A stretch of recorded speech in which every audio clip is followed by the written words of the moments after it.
Good morning, third grade. Please get your Journeys hardcover book out. I'm going to be reading with you Sarah Plain and Tall. So everyone should go to page 206 and 207. Remember, we read our story more than once. Good readers will read more than once. So this is going to be our first reading. I had asked you earlier to take a look, a preview of the story. So you were to go through and kind of look at the pictures and see who the characters might be and what the setting might be. We want to pay attention to that setting and those characters. That's part of our story structure. Now, on page 206, it tells a little bit about the author, Patricia McLoughlin.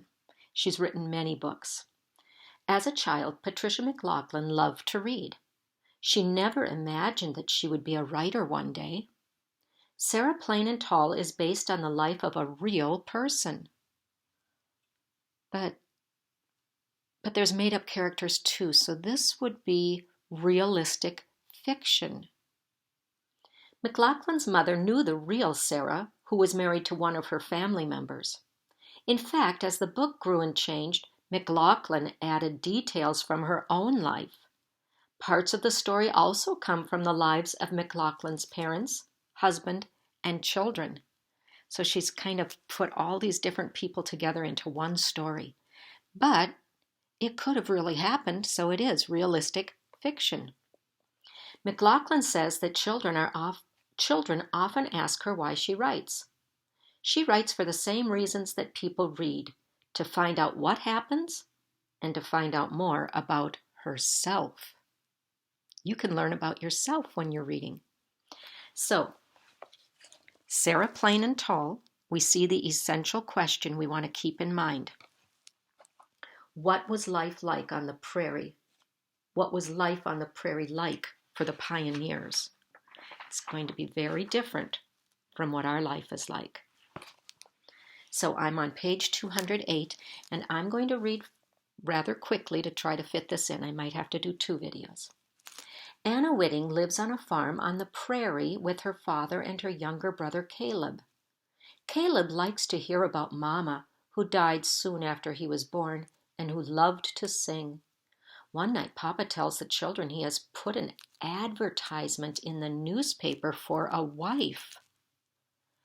In the old days, when someone's wife would die, they might say that I need a wife, I have 2 children to look after, you will have my home to share with me, and I will take care of all the food. And this was oftentimes how people were married. Their neighbor's new wife, Maggie, had come in answer to an advertisement. Papa reads the letter he has received from Sarah, who lives with her brother near the sea in Maine. Papa, Anna, and Caleb write letters to Sarah. They find out that she has a cat named Seal and that she sings. Now Sarah is coming for a month's visit to see how it is. So the story begins. Sarah came in the spring. She came through green grass fields that bloomed with Indian paintbrush, red and orange and blue-eyed grass. Papa got up early for the long day's trip to the train and back. He brushed his hair so slick and shiny that Caleb laughed.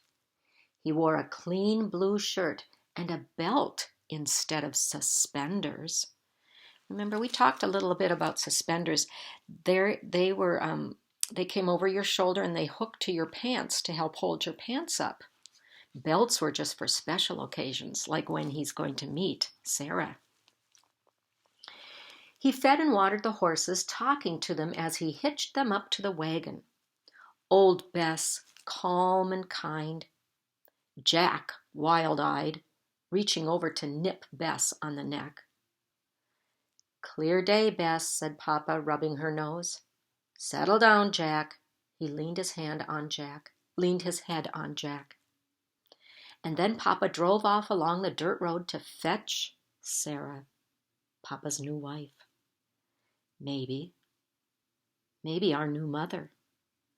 Gophers ran back and forth across the road, stopping to stand up and watch the wagon.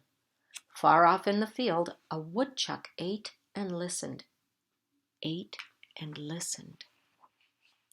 Caleb and I did our chores without talking. We shoveled out the stalls and laid down new hay. We fed the sheep. We swept and straightened and carried wood and water. And then our chores were done. Caleb pulled on my shirt. "Is my face clean?" he asked. "Can my face be too clean?" He looked alarmed. "No, your face is clean, but not too clean," I said. Caleb slipped his hand into mine as we stood on the porch watching the road. He was afraid. "Will she be nice?" he asked. "Like Maggie?" "Sarah will be nice," I told him.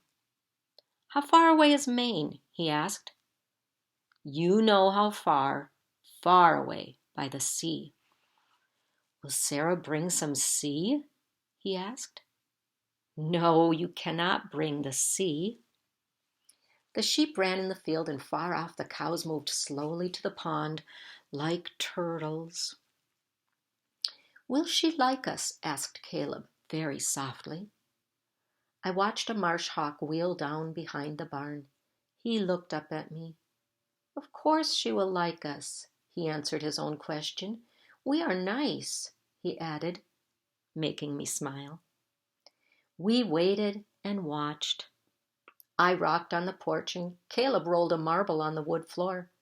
Back and forth, back and forth. The marble was blue. We saw the dust from the wagon first. Rising above the road, above the heads of Jack and old Bess, Caleb climbed up onto the porch roof and shaded his eyes. "A bonnet!" he cried. "I see a yellow bonnet."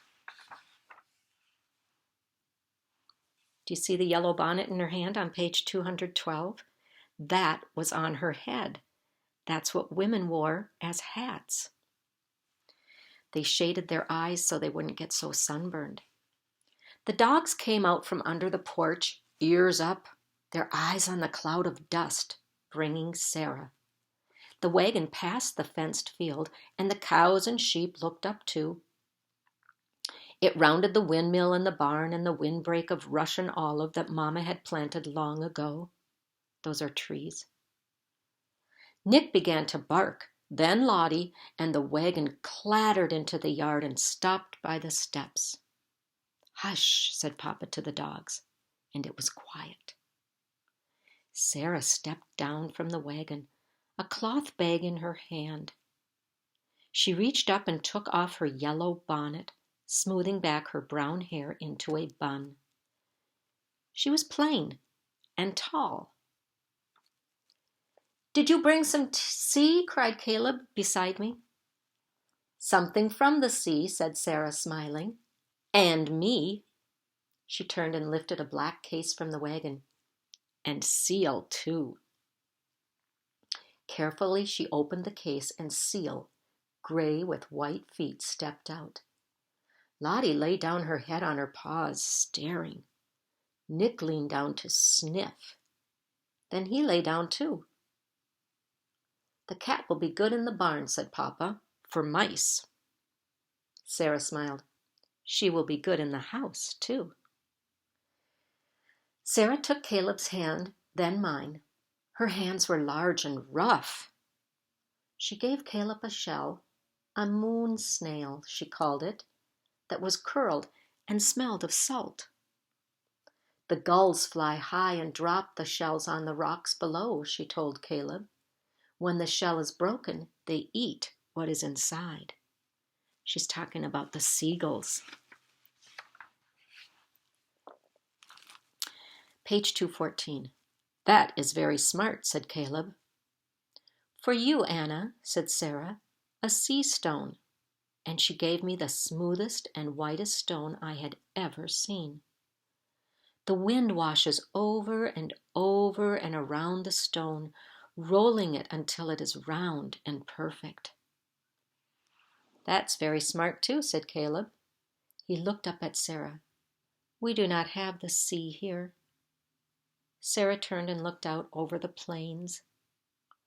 No, she said, there is no sea here, but the land rolls a little like the sea. My father did not see her look, but I did, and I knew that Caleb had seen it too. Sarah was not smiling. Sarah was already lonely. In a month's time, the preacher might come to marry Sarah and Papa, and a month was a long time, time enough for her to change her mind and leave us. Papa took Sarah's bag inside, where her room was ready with a quilt on the bed and blue flax dried in a vase on the night table. Seal stretched and made a small cat sound. I watched her circle the dogs and sniff the air. Caleb came out and stood beside me. When will we sing? He whispered. I shook my head, turning the white stone over and over in my hand. I wished everything was as perfect as the stone. I wished that Papa and Caleb and I were perfect for Sarah. I wished we had a sea of our own.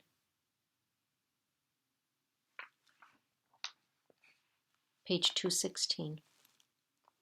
If you look at the picture, you can see the flowers in the vase. That's the blue flax. And the quilt covering her. And we see some shells that she brought from the sea. I don't see the cat, but I see the dogs. The dogs loved Sarah first. Lottie slept beside her bed, curled in a soft circle, and Nick leaned his face on the covers in the morning, watching for the first sign that Sarah was awake. No one knew where Seal slept. Seal was a roamer. That means he roams around all night.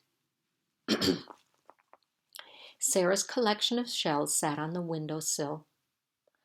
A scallop, she told us, picking up the shells one by one. A sea clam, an oyster, a razor clam, and a conch shell. If you put it to your ear, you can hear the sea. She put it to Caleb's ear, then mine. Papa listened too. Then Sarah listened once more, with a look so sad and far away that Caleb leaned against me. At least Sarah can hear the sea, he whispered. Papa was quiet and shy with Sarah, and so was I. But Caleb talked to Sarah from morning until the night left the sky. Where are you going? He asked. To do what? To pick flowers, said Sarah. I'll hang some of them upside down and dry them so they'll keep some color, and we can have flowers all winter long. I'll come too, cried Caleb. Sarah said winter, he said to me. That means Sarah will stay. Together we picked flowers, paintbrush and clover and prairie violets. There were buds on the wild roses that climbed up the paddock fence. The roses will bloom in early summer, I told Sarah. I looked to see if she knew what I was thinking. Summer was when the wedding would be.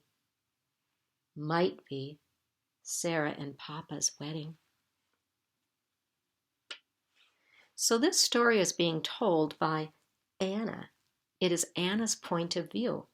And what does Anna think of Sarah so far? Does she like her? Does she want her to stay? Do you feel that way? Would you like Sarah to stay? I'll continue on the next video.